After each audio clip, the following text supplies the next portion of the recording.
The house was silent. Not the peaceful kind of silence, the kind that screams at you. I stood in the doorway of what used to be our bedroom, staring at the empty closet. His side. Bare hangers swaying like ghosts. He didn't just leave. He took everything. 3 days earlier, I came home from work to find the driveway empty. No car. I thought maybe he'd gone to the store. Then I noticed the front door was unlocked. Wide open. Like an invitation to see what was missing. TV. The leather couch his mother gave us. Even the coffee maker, the one I used every single morning for 7 years. I walked through each room like a stranger in my own life. The kitchen drawers hung open, silverware missing. Our son's favorite blanket, the blue one with rockets, wasn't in his bed. My hands started shaking. Called his phone. Straight to voicemail. Then I saw it. On the kitchen counter. A single piece of paper. No, I'm sorry. No explanation. Just his lawyer's number and a note that said, "I'll be in touch about custody." Custody. As if our son was a piece of furniture he could just negotiate. Collapsed right there on the kitchen floor. The cold tiles pressed against my cheek. And for the first time in years I screamed. Not crying, screaming. The kind of sound that comes from a place you didn't know existed inside you. But then something strange happened. In the silence that followed, I heard it. My own heartbeat. Still going. Still fighting. I stood up. Wiped my face. And I made myself a promise. He took the house. He took the car. He took our son. But he didn't take me. And that was his biggest mistake. Let me take you back. Back to the beginning. Back to when I still believed in fairy tales. We met at a coffee shop. Isn't that how all the good stories start? He spilled his latte on my textbook. Psychology 101. He laughed, I laughed, and suddenly the coffee stain didn't matter anymore. 6 months later we were married. I was 23. He was 26. Everyone said we were too young, too rushed, too everything.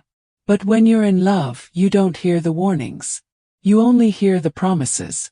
"I'll take care of you," he said on our wedding night. Always.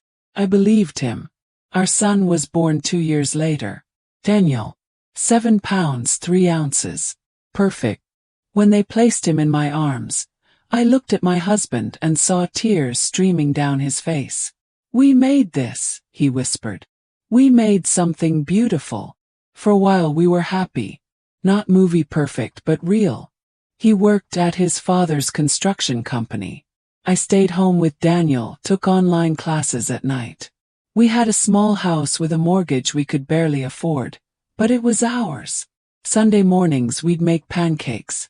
Daniel would sit in his high chair, syrup everywhere, laughing at nothing and everything. Those were the days I thought would last forever. But then his father died. Suddenly. Heart attack at 58. Everything changed. He inherited the business. More money. More stress. More late nights. He started drinking just a beer after work, he said. And 2. Then a bottle of whiskey that never seemed to empty. I tried to reach him. "Talk to me," I'd say. But he'd just stare at the TV, silent, like I wasn't even there. The man I married started disappearing long before he walked out that door. And the worst part, I saw it happening. I watched him slip away, piece by piece, and I told myself it was just a phase. I told myself he'd come back to us. I was wrong. Let me take you back. Back to the beginning. Back to when I still believed in fairy tales. We met at a coffee shop. Isn't that how all the good stories start? He spilled his latte on my textbook. Psychology 101. He laughed, I laughed, and suddenly the coffee stain didn't matter anymore. 6 months later we were married. I was 23. He was 26. Everyone said we were too young, too rushed, too everything. But when you're in love, you don't hear the warnings. You only hear the promises. "I'll take care of you," he said on our wedding night. Always. I believed him. Our son was born 2 years later. Daniel. 7 pounds 3 ounces. Perfect. When they placed him in my arms, I looked at my husband and saw tears streaming down his face. "We made this," he whispered. "We made something beautiful." For a while we were happy. Not movie perfect but real. He worked at his father's construction company. I stayed home with Daniel, took online classes at night. We had a small house with a mortgage we could barely afford, but it was ours. Sunday mornings we'd make pancakes. Daniel would sit in his high chair, syrup everywhere, laughing at nothing and everything. Those were the days I thought would last forever. But then his father died. Suddenly. Heart attack at 58. Everything changed. He inherited the business. More money. More stress. More late nights. He started drinking just a beer after work, he said. Then two. Then a bottle of whiskey that never seemed to empty. I tried to reach him. "Talk to me," I'd say. But he'd just stare at the TV, silent, like I wasn't even there. The man I married started disappearing long before he walked out that door. And the worst part, I saw it happening. I watched him slip away, piece by piece, and I told myself it was just a phase. I told myself he'd come back to us. I was wrong. I want you to see what I lost. Not just the things. The life. Picture this. A yellow house on Maple Street. 2 bedrooms, 1 bathroom. The kind of place most people would call a starter home. But to me, it was everything. The front porch had a swing. Daniel would sit there with me every evening after dinner. His little legs dangling, not quite reaching the ground. We'd count cars. Red ones were worth 2 points. Blue ones 1. He always won because I'd pretend not to see the red ones. "Mama, you're not very good at this game," he'd say, giggling. "No, baby. I'm not." Inside, the living room walls were covered in his artwork. Crayon drawings of our family. Always the 3 of us holding hands under a smiling sun. I refused to take them down, even when my husband complained they made the house look messy. "This is his gallery," I told him. "One day he'll be famous, and we'll regret we didn't keep every single one." The kitchen smelled like vanilla and cinnamon. I baked every Saturday. Cookies mostly. Daniel would stand on a stool next to me, flour in his hair, chocolate on his cheeks, helping me measure and stir. Those cookies never came out perfect, but they were ours. Sunday mornings were sacred. Church at 9, brunch at 11. My husband would carry Daniel on his shoulders through the parking lot. I'd walk beside them, my hand in his free hand, believing this was what forever looked like. Our bedroom had a window that faced east. Sunrise came through those curtains every morning like a promise. I'd wake up first, watch the light paint shadows across my husband's face, and think, I am the luckiest woman alive. We had date nights. Once a month, his mother would take Daniel, and we'd go to that little Italian restaurant downtown. We'd share a bottle of wine, talk about our dreams. He wanted to expand the business. I wanted to finish my degree. We made plans like we had all the time in the world. I remember one night driving home, he reached over and took my hand. "I'm proud of you," he said, "for everything you are." I squeezed his hand back. I didn't know those would be some of the last kind words he'd ever say to me. That life. It wasn't glamorous. It wasn't rich. But it was full. Full of laughter, full of hope, full of love that felt unbreakable. I didn't know how fragile it all was. How quickly a life built over years could crumble in a single moment. I didn't know I was living in the calm before the storm. But I'd give anything to go back to that yellow house on Maple Street, even just for one more Sunday morning. The fight started small. Little things. I forgot to pick up his dry cleaning. Dinner was late. Daniel was too loud while he was on a work call. But then they got bigger. Meaner. "You're suffocating me," he said one night. We were standing in the kitchen. Daniel was asleep upstairs. I just asked him why he'd missed dinner again. "I'm not trying to suffocate you. I just want to know where you were. See? This right here. You don't trust me. I didn't say that. You didn't have to. He grabbed his keys and left. Didn't come back until 3 in the morning. I pretended to be asleep when he crawled into bed. I could smell perfume. Not mine. I didn't confront him. I was too afraid of what the answer would be. A week later, I found a receipt in his jacket pocket. Dinner for 2 at a steakhouse across town.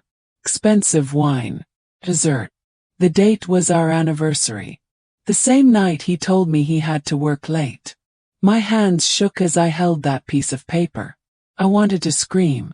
I wanted to throw it in his face. But instead, I folded it carefully and put it back where I found it. Because part of me still hoped I was wrong. I wasn't. The next month he started staying out overnight.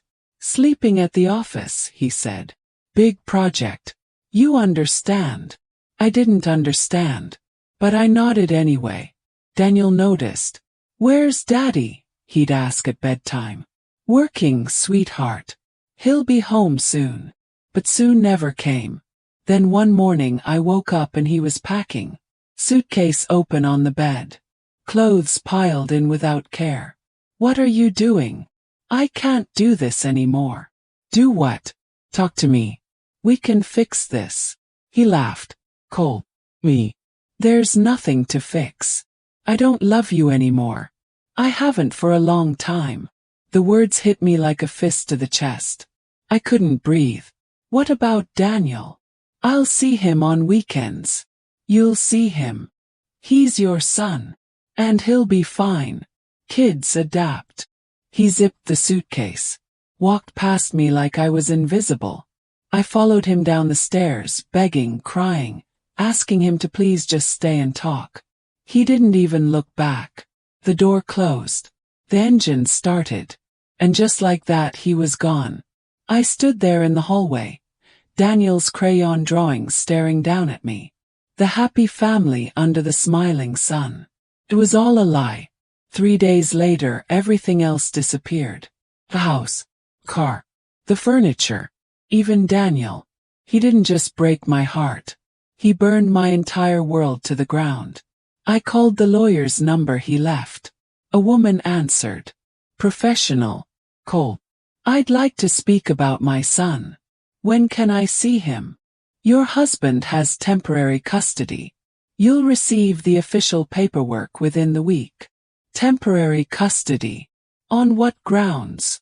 Ma'am, I can't discuss the details of the case with you. You'll need your own legal representation. My own legal representation. With what money? Hung up. Stared at my phone. I had $47 in my checking account. That was it. I started calling lawyers. Free consultations. Every single one said the same thing. This is going to be expensive. Custody battles always are. We're looking at a $5,000 retainer minimum. $5,000 might as well have been $5 million. I tried applying for jobs. Retail. Waitressing. Anything. But I hadn't worked in 5 years. My resume was a ghost.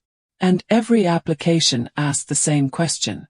Do you have reliable transportation? Well, no, I didn't. 'Cause my husband took the car. I borrowed my neighbor's phone to call his mother.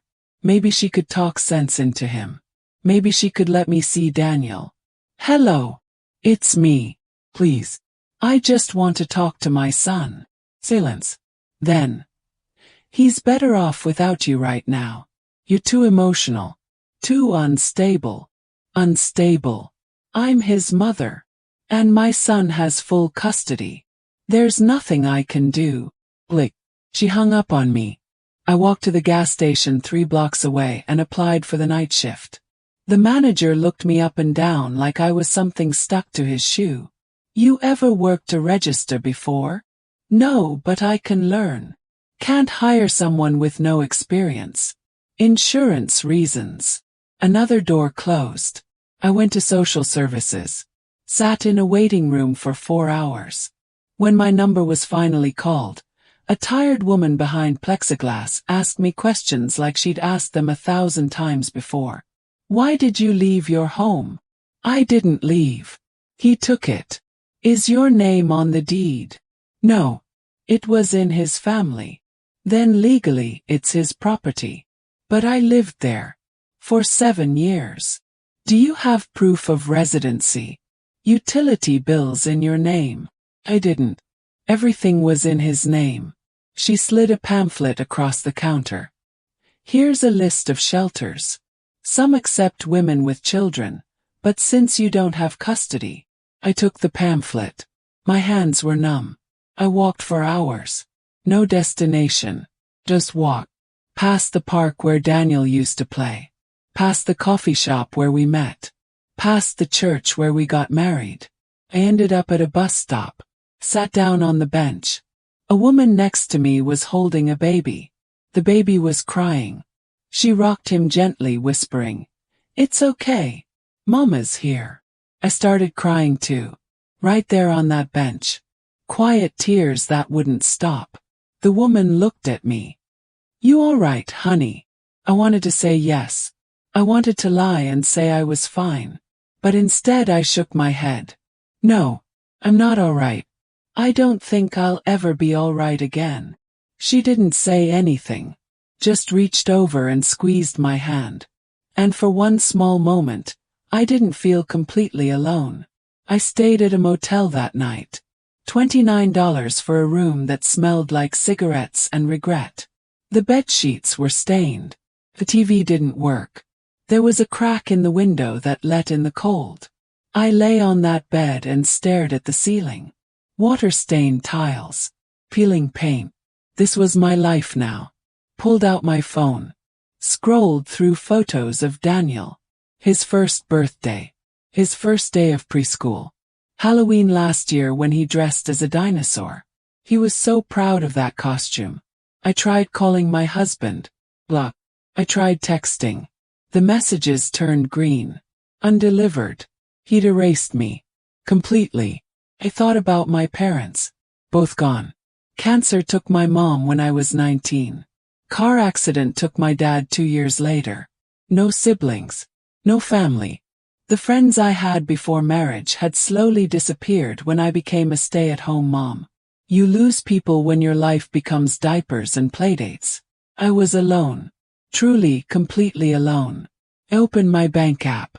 $47 minus $29 for the motel. $18 left. I had $18 to my name. I couldn't afford another night here. I couldn't afford food. I couldn't afford a lawyer. I couldn't afford to fight for my son. What was the point? I walked to the bathroom. Looked at myself in the mirror. I didn't recognize the woman staring back. Dark circles under her eyes. Hollow cheeks. Hair a mess. She looked broken. She looked defeated. I slid down the wall and sat on the cold tile floor. The fluorescent light buzzed above me. Flickering. Dying.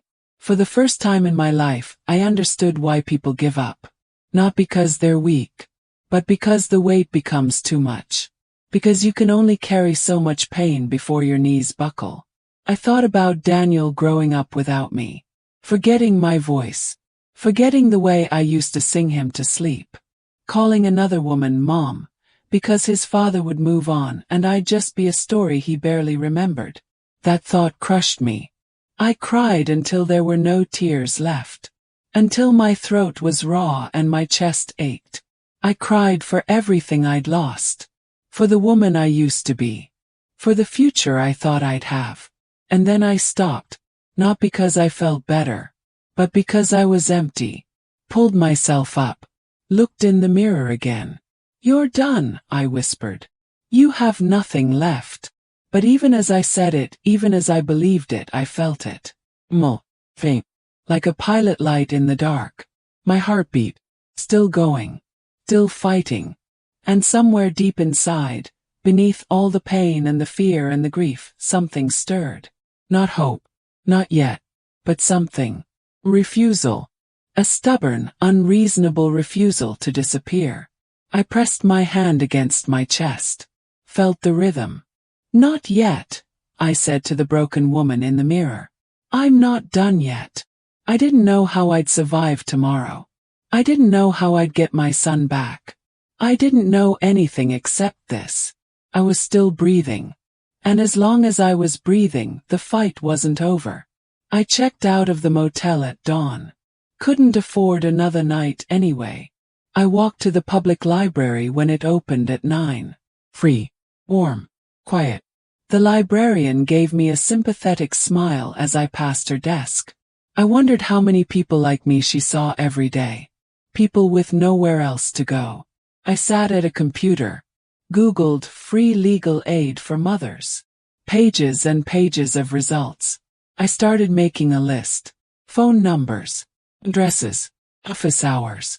Then I searched jobs no experience needed.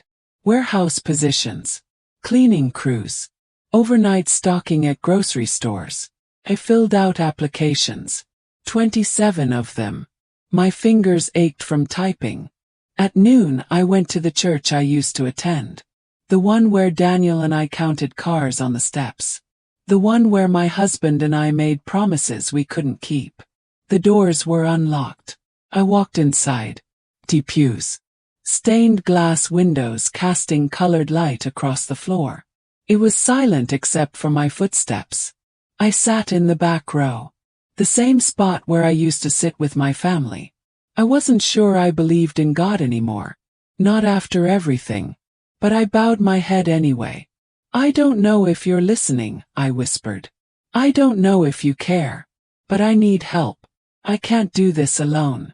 And if there's any strength left in me, I need you to show me where it is. No answer. Just silence. But somehow, that silence didn't feel empty. Felt like space. Room to breathe.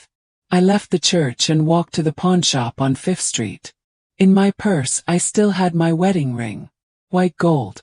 Small diamond. He never bought me the upgrade he promised. The man behind the counter barely looked at it. $50. It's worth more than that. Not to me. I stared at that ring. The symbol of everything I'd lost. Everything I'd believed in. 75, I said. Final offer. He sighed. Opened the register. 60. Take it or leave it. Took it. $60. That's what 7 years of marriage was worth. I used 20 to buy a burner phone at the convenience store. Prepaid. But it was mine. With the rest I bought a notebook, pens, and a bus pass. I went back to the library. Opened the notebook to the first blank page. At the top I wrote, Plan. Underneath I started listing. Step 1, find work. Any work. Step 2, find housing. Shelter if necessary. Step 3, save money. Every dollar. Step 4, get a lawyer. Step 5, fight for Daniel. Step 6, win. I stared at that list. It looked impossible. A mountain I couldn't climb. But I circled step 1. Then I circled it again. Darker. Harder. Start somewhere. Start small. Just start. That night I got a call on the burner phone. A warehouse across town needed someone for the overnight shift. 4 nights a week. Minimum wage. They didn't care about experience. Can you start tomorrow? Closed my eyes. Took a breath. Yes. I'll be there. When I hung up, I looked down at my hands. They were shaking. But not from fear this time. From something else. Determination. He thought I'd disappear. He thought I'd crumble into nothing and make his life easier. But I made a promise to myself in that motel bathroom. And I make another one now, sitting in this library, holding this cheap pen. I will not disappear. I will not make this easy. I will fight. For my son. For my life. For the woman I was and the woman I'm going to become. He took everything from me. But he forgot one thing. He forgot that the strongest steel is forged in the hottest fire. And baby, I was burning. The warehouse job was brutal. 10-hour shifts lifting boxes. My back screamed. My hands blistered. But every Friday I got a paycheck. $280. After taxes. I opened a new bank account. One he didn't know about. One he couldn't touch. I deposited every single cent. Week 1, $280. Week 2, $560. Week 3, $840. I was building something. Slowly, brick by brick. Found a room to rent. Basement apartment. No windows. Mold on the ceiling. But it was mine. $300 a month. Took it. I bought a mattress from Goodwill. $15. Sheets from the dollar store. Lamp. Hot plate. I made that concrete box into something I could survive in. During the day I slept 4 hours. Then I went to the library. Studied. I enrolled in online courses for a medical billing certificate. Something I could do from anywhere. Something that paid more than minimum wage. I studied until my eyes burned. Until the words blurred together. But I didn't stop. 1 month in, I got my first course certificate. I printed it out. Hung it on the wall of my basement room. It wasn't much. But it was proof. Proof I was still capable. Still learning. Still growing. I applied for medical billing jobs. Entry level. Remote. 50 applications. 70. Most never responded. Some sent rejection letters. But one said, "We'd like to schedule an interview." I borrowed clothes from a thrift store. Black pants. White blouse. I did the video interview in the library, praying no one would walk behind me. Why do you want this position? Because I'm reliable. 'Cause I learn fast. Because I need this, and when I need something I don't quit. 3 days later they called. "You're hired. $15 an hour. Start Monday." I cried in that library. Right there at the computer. The librarian who'd watched me every day for months walked over. "You okay, honey? I got a job. A real job." She smiled. "I knew you would." With 2 incomes I saved faster. I bought a used laptop. $200. I needed it for the medical billing work. I started taking court-ordered parenting classes. Even though I wasn't the one who left. Even though I was the one fighting to see my son. I took the classes because it would look good in court. Every week I showed up. In time. Prepared. Took notes. I participated. I proved I was a good mother. Even when no one was watching. I found a legal aid attorney. Pro bono. Her name was Patricia. She was tough. Innocent. She looked at my case and nodded. "This won't be easy. He has money. He has resources. But you have something too." "What?" "The truth. And a paper trail. Keep doing what you're doing. Document everything. Save everything. We'll need it." So I did. Kept every paycheck stub. Every certificate. Every email. Every text message where I begged to see my son and was ignored. I was building a case. Life. Future. 6 months after he left, I had $2,000 saved. A job I could do from home. Lawyer. Plan. I looked at myself in the mirror. The woman staring back wasn't the same one from the motel bathroom. This woman had calluses on her hands. Fire in her eyes. Strength in her spine. This woman wasn't a victim anymore. This woman was a warrior. And the war. It was just beginning. 8 months after he left, Patricia called. "We got the court date. Custody hearing. 6 weeks from now." My hands went numb. 6 weeks. I know it's fast. But it's good. It means they're taking your petition seriously. We need to prepare. Can you come to my office tomorrow? Yes. I'll be there. Hung up. Sat down on my mattress. 6 weeks.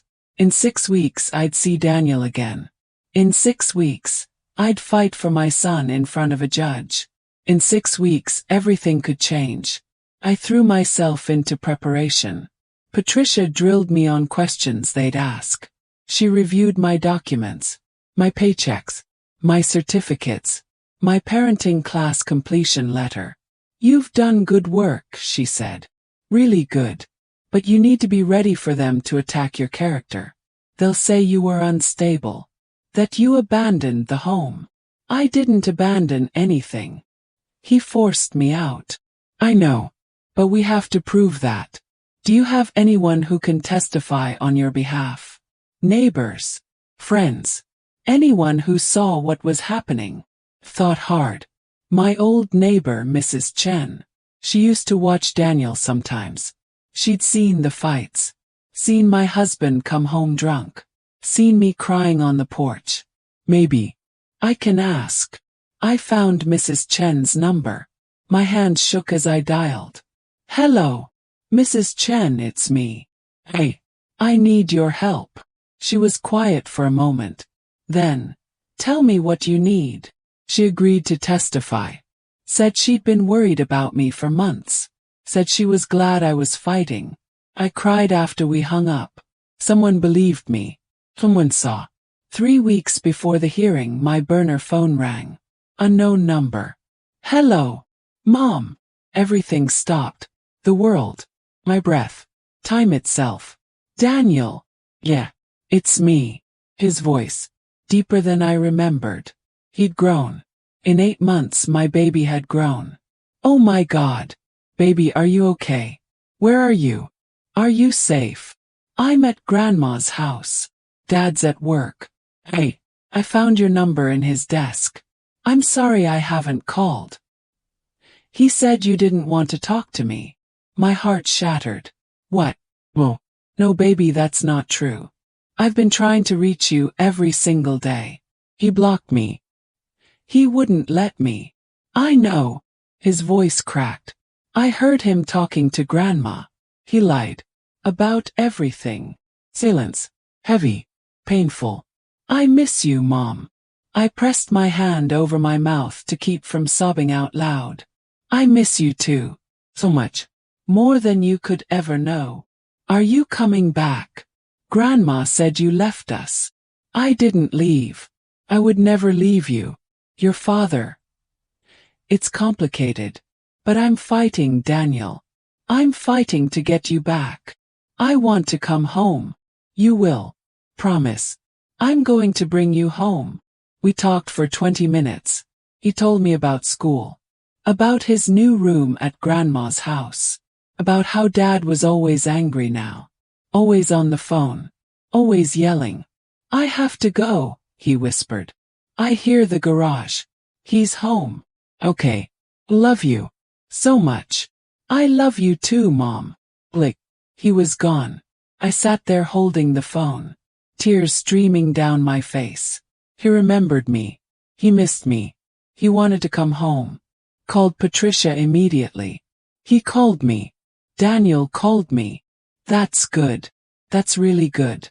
Did he say anything about wanting to live with you? Yes. He said he wants to come home. Perfect. We can use that. The judge will want to hear from him. 2 weeks before the hearing, everything changed again. I was at the grocery store, buying bread and eggs, stretching every dollar.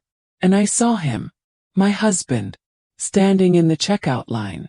He looked different, thinner, tired.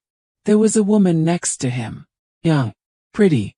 She was laughing at something on her phone. He saw me at the same moment I saw him. Our eyes met across the store. And for the first time in 8 months, I didn't look away. I held his gaze. Strong. Unflinching. He looked away first. I paid for my groceries and walked out. Head high. Shoulders back. That night my phone rang again. His number. Block. I almost didn't answer. But something made me pick up. What do you want? We need to talk. About the hearing. There's nothing to talk about. I'll see you in court. Don't do this. Don't drag Daniel through this. It'll hurt him. You mean it'll hurt you? Silence. Drop the custody case, he said. I'll give you supervised visitation. Once a month. That's fair. I laughed. Cold. Dark. Fair. You stole my son. You stole my life. And you think once a month is fair? I'm trying to be reasonable. No. You're trying to win. But here's the thing. Pause. Let the words sit. I'm not the woman you left anymore. I'm not weak. I'm not broken. And I'm not backing down. You can't afford a real lawyer. You can't win this. Watch me. Hung up. And then the phone rang one more time. A number I didn't recognize. Answered. Is this Daniel's mother? Yes. Who is this? This is Claire Thompson. I'm calling from Family Services. We've received a report concerning your son's welfare. My heart stopped. What kind of report? What kind of report? I asked again, my voice barely steady. A concerned party contacted us about potential neglect. We're required to investigate. I'd like to schedule a home visit to speak with Daniel and assess the living situation. My mind raced. When? Tomorrow. 2 o'clock. Will the father be available? I don't know. I'm not living there. We're separated. I see. Then I'll contact him directly. Thank you for your time. She hung up. I immediately called Patricia. Someone reported him. Someone called Family Services about Daniel. Who? I don't know. But this could help us. If they find something. Don't get your hopes up. These investigations can go either way. But document everything. If they contact you, cooperate fully. The next day crawled by. I couldn't work. Couldn't eat. I just sat by my phone waiting. 4:30 it rang. Claire Thompson again. I've completed my visit. I need to ask you some questions. When was the last time you saw your son? 8 months ago. His father took him and cut off all contact. Have you attempted to reach out? Every single day. Have records, text messages, emails, all blocked or ignored. I see. Papers shuffling.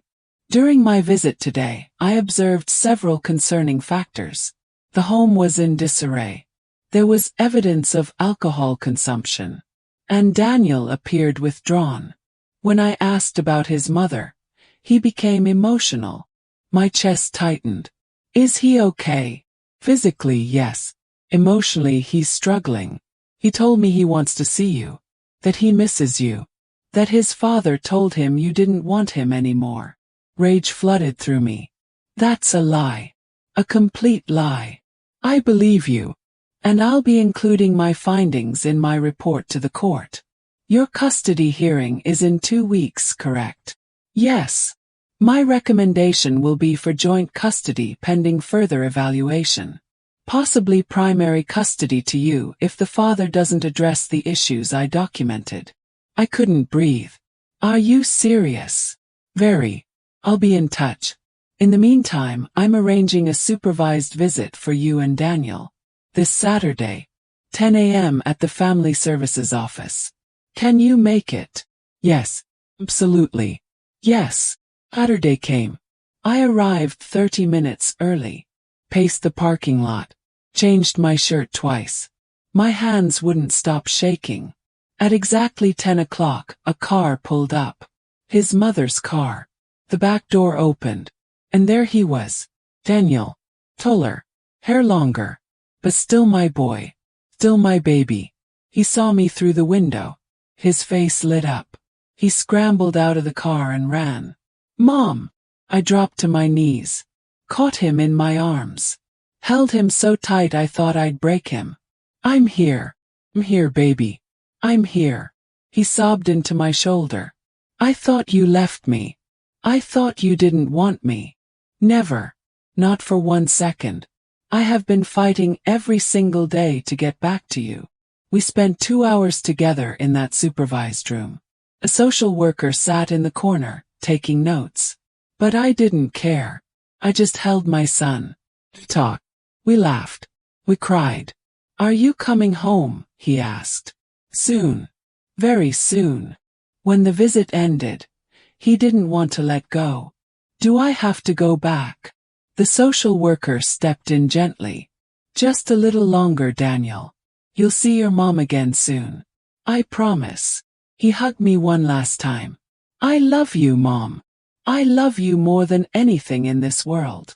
2 weeks later we walked into that courtroom. My husband sat on one side with his expensive lawyer. I sat on the other with Patricia. The judge reviewed the documents, the family services report, my evidence. His lawyer tried to paint me as unstable, as a woman who abandoned her family. Patricia stood up. Your Honor, my client didn't abandon anyone. She was systematically isolated, her assets were taken, and she was denied access to her child. Despite this, she has secured employment, completed parenting courses, and maintained stability. Meanwhile, the father has failed multiple home inspections and has denied the child access to his mother in violation of parental rights. The judge looked at my husband. Is this true? His lawyer whispered to him. He said nothing. The judge turned to Daniel. They'd brought him in for questioning. Daniel, do you understand why you're here? Yes, ma'am. Who would you like to live with? His voice was small but clear. My mom. The courtroom was silent. The judge made her ruling. Primary custody is awarded to the mother. The father will have supervised visitation every other weekend pending completion of a substance abuse evaluation and parenting courses. This court is adjourned. I couldn't move. Couldn't process it. Patricia grabbed my hand. You won. You did it. I looked across the room. My husband sat there stunned, defeated. For a moment I felt it. That dark satisfaction. That taste of revenge. But then Daniel ran to me, wrapped his arms around my waist, and all I felt was relief. I didn't need revenge. Justice was enough. God didn't give me back what I lost. He gave me something better. He gave me the strength to build something new. Moving Daniel into my basement apartment wasn't glamorous. We shared that single mattress for 3 weeks until I could afford bunk beds from IKEA. We ate spaghetti 5 nights a week. We had 1 plate, 1 bowl, 1 cup each. But we were together. That's all that mattered. The first night I tucked him in and he grabbed my hand. Don't leave, okay? I'm not going anywhere. I promise. Dad used to promise too. My heart broke. I know, baby. But my promises are different. I will never ever leave you. Not by choice. Not ever.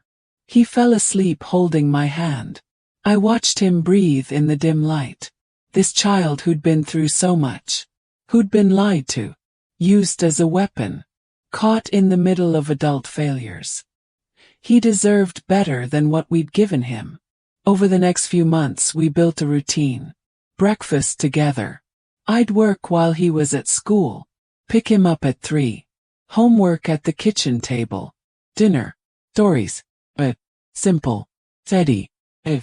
He started smiling again. Laughing. Being a kid. One Saturday, 6 months after the custody hearing, we were at the park. Daniel was on the swings. I sat on a bench, watching him when someone sat down next to me. My husband. Tensed. What are you doing here? I wanted to see him. From a distance. I'm not supposed to have unsupervised visits yet, but I needed to see him happy. We sat in silence, watching our son swing higher and higher, fearless. He looks good, he said quietly. Healthy. He is. More silence. I'm sorry. His voice cracked. For everything. For what I did. For what I took from you. I was angry and selfish, and I hurt the 2 people I should have protected most. I didn't respond immediately. I just watched Daniel. I don't expect you to forgive me, he continued. I wouldn't forgive me either. But I need you to know. See it now. How wrong I was. How much I destroyed. I turned to look at him. Really look at him. He'd aged. Lines around his eyes. Gray at his temples. He looked tired. Broken. He looked like I used to look. I hated you, I said softly. For months, I hated you so much it consumed me. I wanted you to suffer. To lose everything like I did. I have. I know. I looked back at Daniel. But somewhere along the way I realized something. Hating you was like drinking poison and expecting you to die. It was only hurting me. So you forgive me. I considered that. Forgiveness. What did that even mean? I don't know if I forgive you. Not completely. Not yet. But I'm trying. Not for you. For me. Because carrying that anger is too heavy. And I need all my strength for him. I pointed at Daniel. He waved at me from the swing. I waved back. He's the only thing that matters now. Not what you did. Not what I lost. Just him. My husband nodded. Wiped his eyes. You're a good mother. I should have told you that more. You should have done a lot of things differently. So should I. He stood up. Thank you. For letting me see him. Even from here. Work your program. Do the classes. Show up for him. And maybe one day you'll get to do more than watch from a bench. He left. He stayed. Daniel ran over, breathless and sweaty. Who was that? Just someone passing through. That night, after Daniel fell asleep, I sat at my small kitchen table. Opened my journal. The one I'd been keeping since the motel room. I wrote, forgiveness isn't about forgetting.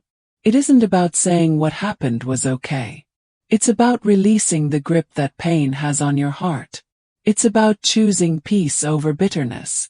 It's about deciding that your future matters more than your past. I thought about the woman I was a year ago. Broken. Lost. Destroyed. And I thought about who I'd become. Strong. Employed. A mother again. A survivor. The pain had nearly killed me. But it had also forged me. Every loss taught me what I was capable of enduring. Every setback taught me how to get back up. Every dark night taught me to appreciate the dawn. I wouldn't choose to go through it again. But I wouldn't trade who I'd become either. God didn't answer my prayers the way I asked. He didn't bring my husband back. He didn't restore what was taken. Instead, he did something better. He showed me I didn't need those things to survive, to thrive, to be whole. He left me the one thing no one could take, myself. And that was enough. 2 years later, I stood in front of a mirror. But not the cracked one from the motel bathroom. Not the dirty one in my basement apartment. This mirror was in my own house. A small 2-bedroom I'd saved for. Budgeted for. Worked overtime for. It wasn't much. But it was ours. Daniel was 10 now. Thriving in school. Playing soccer on weekends. He had friends. He had stability. He had a mother who showed up. Every single day. My medical billing work had turned into a management position. I was making enough to breathe. Safe. To dream again. I'd even started taking classes toward my psychology degree. The one I'd abandoned when I got married. Turns out, it's never too late to become who you were meant to be. My ex-husband had completed his programs. He saw Daniel every other weekend now. Unsupervised. He'd gotten sober. Started therapy. He was trying. We weren't friends. We'd never be friends. But we were civil. For Daniel. Sometimes I looked back at that woman on the motel bathroom floor, and I barely recognized her. She seemed like a stranger. Someone from another lifetime. But she wasn't a stranger. She was me. The version of me that had to break completely before she could rebuild stronger. Every scar I carried told a story. Every setback was a setup for a comeback. Every moment I wanted to quit became a moment that proved I wouldn't. People ask me sometimes, how did you do it? How did you survive? And I tell them the truth. I didn't survive because I was strong. I survived because I refused to stay broken. There's a difference. Strength isn't about never falling. It's about getting up every single time you do. It's about taking the next breath. Making the next move. Fighting the next fight. Even when you can't see the finish line. Even when you don't think you can make it. You keep going. Because you never know how close you are to breakthrough until you're standing on the other side of it. He took the house. He took the car. He took our son. But God left me something he couldn't touch. He left me my will, my heart, my fire. And with those three things I built a kingdom. Not a kingdom of wealth or status or revenge. Kingdom of peace, purpose, of second chances. A kingdom where my son knows he's loved. Where I know my worth. Where we both know that no matter what life takes from us, we have each other. And that's more valuable than anything I lost. So if you're reading this from your own motel bathroom, your own dark night, your own moment of complete destruction, hear me. You're not done. This is not the end. This is the breaking that comes before the breakthrough. You have more strength inside you than you know. More courage than you've shown. More future than you can see. Don't give up. Not today. Not tomorrow. Not ever. Because the woman you're about to become, she's going to be unstoppable. And she's waiting for you on the other side of this pain. Promise you that. Now let me ask you something. Have you ever lost everything and had to rebuild from nothing? Have you ever felt like the world took everything you loved and left you with nothing but yourself? And if you have, did you find the strength to rise? Share your story. 'Cause someone out there needs to hear it. Someone is in their motel bathroom right now thinking it's over. Show them it's not. Show them what's possible when you refuse to stay down. You never know whose life you'll save by sharing how you saved your own.